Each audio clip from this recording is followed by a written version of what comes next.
Hello, Timeless fans.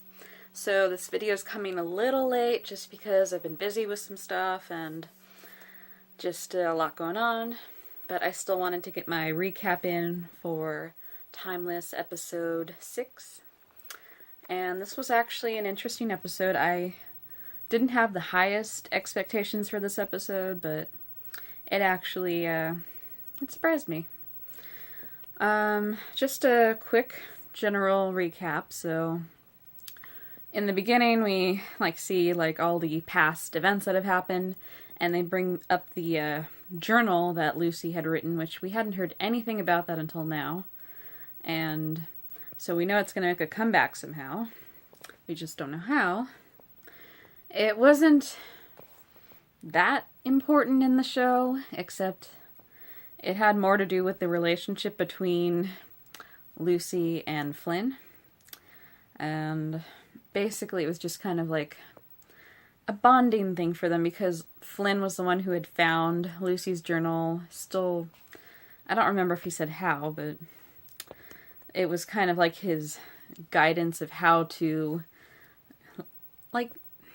know where to go in the past to figure things out. That's what he was using in season 1, and he hasn't brought it up until now.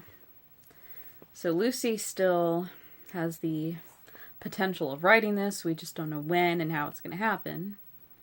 It'll be interesting to see, though. So let's just give a quick idea of what happened. So Mason had to give up Mason Industries, and he's kind of feeling depressed about it. He's drinking and he's upset. And he's just kind of at a low point in his life. And this is actually an interesting episode for him because he gets to time travel, which we hadn't seen him do at all before. Only because he knew where the mothership was going this time. He had a good idea of what their next target was going to be. And that was, Robert Johnson. Sorry, I couldn't think of the name. That's why I take notes. And so the sleeper agent comes after Robert Johnson while he's recording a demo for a record that he's making. And it doesn't go too well because even though the team gets the sleeper agent before he manages to kill anybody, the what's his name? It's been a while, sorry. I wrote it down. Don Law.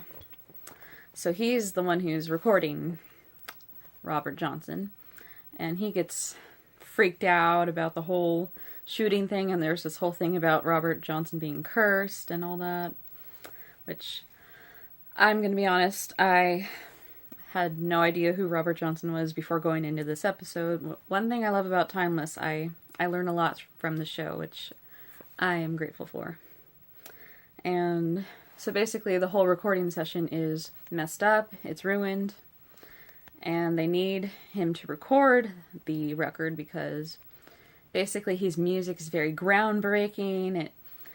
It kind of kickstarts a lot of things, which I'm not going to go into detail with, but so basically Rittenhouse was trying to sabotage all of that. And they have to manage to convince the two men to record again. So Mason and Rufus go after Robert Johnson while Lucy's trying to convince Don Law, you have to record him because it's going to be very groundbreaking, it's going to be big. She does convince him. Unfortunately, there was another sleeper agent, and this was actually the woman that we saw.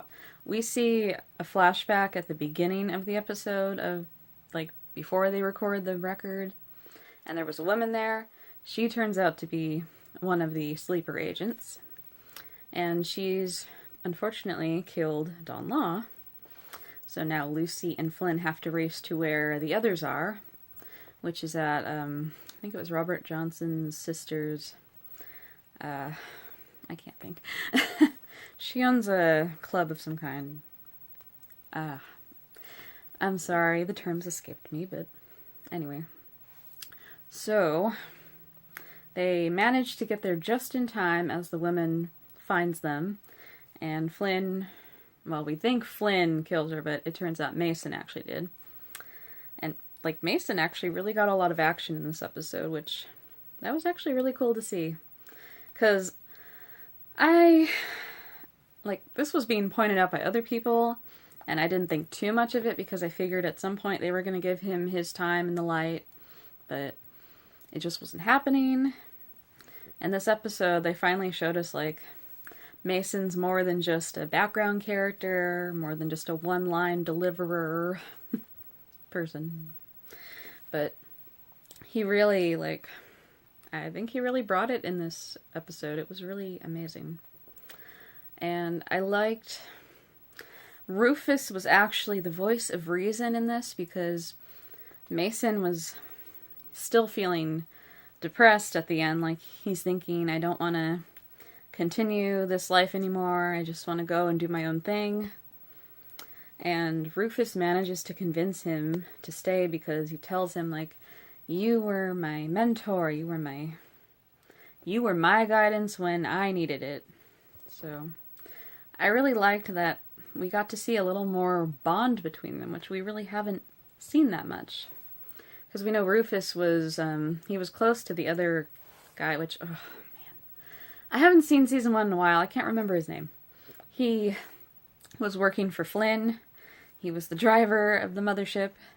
And then they killed him. I can't think of his name, but he was kind of like the mentor as well to Rufus, so it was nice to see that Rufus also looked up to Mason. And that really, motivates Mason, I should stay, I should continue to help, and he manages to convince Robert Johnson to record, and he actually does the recording, which, that's really cool. It's really cool when you get to be a part of history in that way. So, let's see. Yeah, they return, and it turns out that everything was fine, they fixed everything. And Mason's listening to the recording, and he actually has his alias name on the record label, and he gets to hear himself in the background, which is really cute. It's cute how excited he is about it. Wyatt. So he doesn't get to do too much in this episode. He stays behind because Agent Christopher, has a secret mission for him, and that was to break into the Rittenhouse base and try to steal their information, basically. And it does not go according to plan, which never really does with Wyatt, does it? So, he gets caught.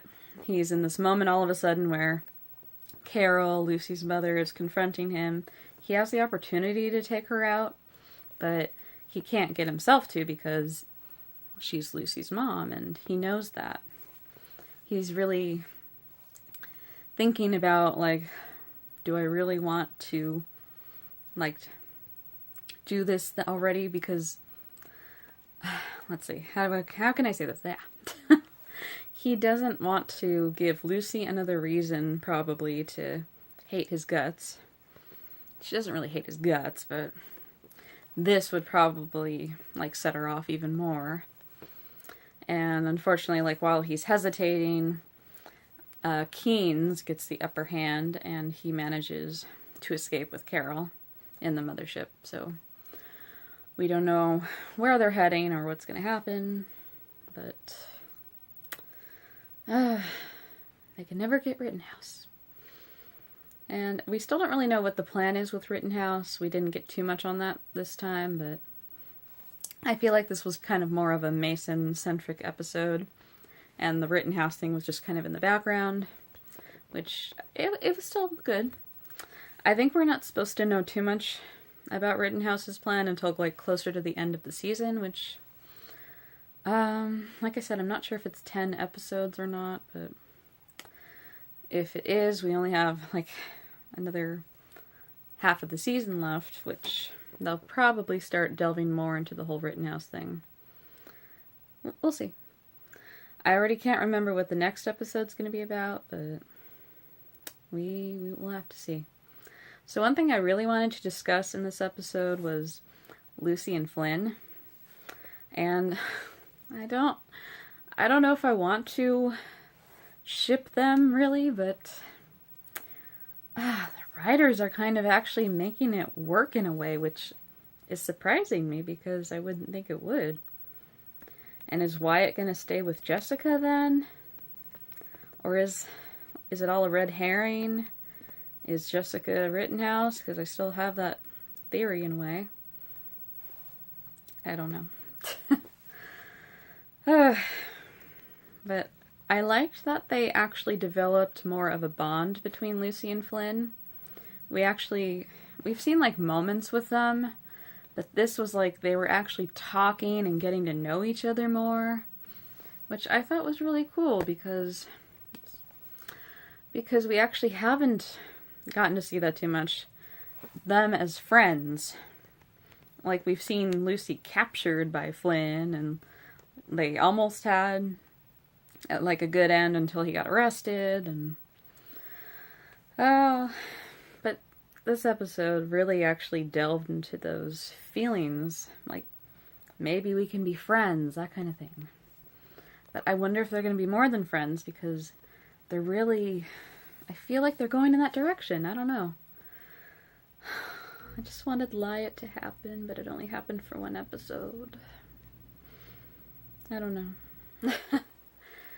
We'll find out. But I also liked that Lucy brought up her sister, like memories that she had of her.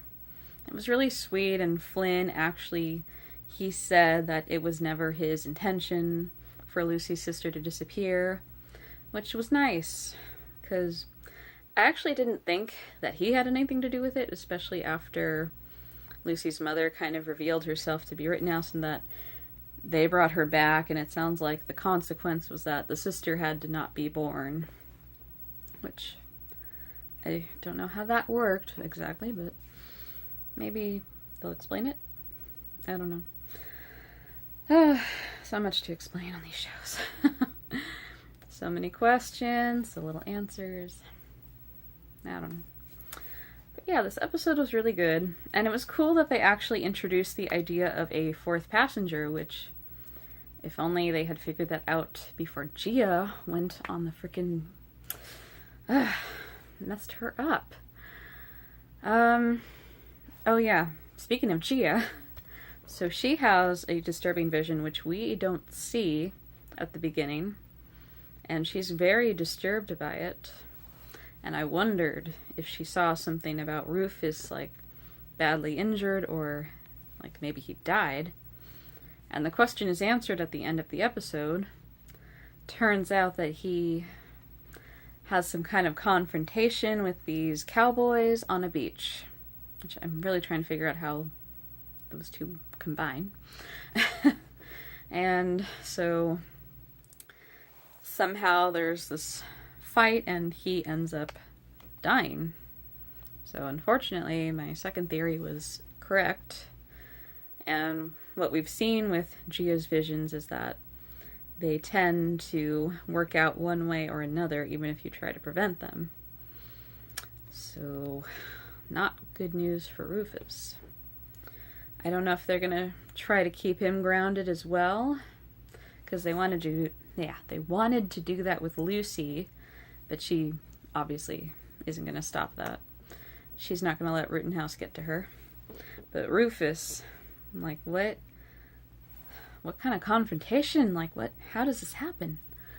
And I have a theory, like, maybe they go to a time that has nothing to do with cowboys, or so they think, and then it leads to some kind of confrontation with people dressed like cowboys or something. I don't know. I can only have so many theories that make sense. But I don't want him to die. It's too early for Rufus to die. I don't think that's actually going to happen. Maybe this won't happen this season. I don't know. We're going to find out. And actually, I found an article, which, hold on one second. I think it was written not too long ago. Okay, this was actually written a couple days ago. Timeless is back already on track for a season 3 renewal. Yay! So that's great news, especially since last season they wanted to cancel. They didn't even want to go on to season 2, but they got us to season 2, and now we're gonna have a season 3. That's awesome. I'm very happy about that. That is great news. Relieved. I was afraid because NBC is very tricky. They could have a good show on their hands, but either production costs are high, or who knows exactly. Maybe they don't get the 100% audience that they want, and that can lead to a cancellation. I don't know. But Timeless has proven to be very popular. There's a good, strong fan base, which is awesome, and I'm happy to be a part of that. I love the show. It's really well done, and there's a lot of thought that goes into this, and it's really like one of the best shows out there, I think. So, congratulations, you guys. We got a season 3. And I don't know if we're going to get more confirmation on that. I always like to see more than one article about it, but I'd say that this is a good sign. So, yay. All right. I'm going to end the recap, and we're going to see what happens in the next episode, which, like I said, I can't remember what it is, but unless I wrote it down. Did I? 1919. We're going back to 1919, so that'll be exciting. There was something about women's right to vote and something with one of the presidents, maybe. I can't remember. But it'll be exciting. All right. I'm going to end the video now, and I will see you guys next week. Have a great week.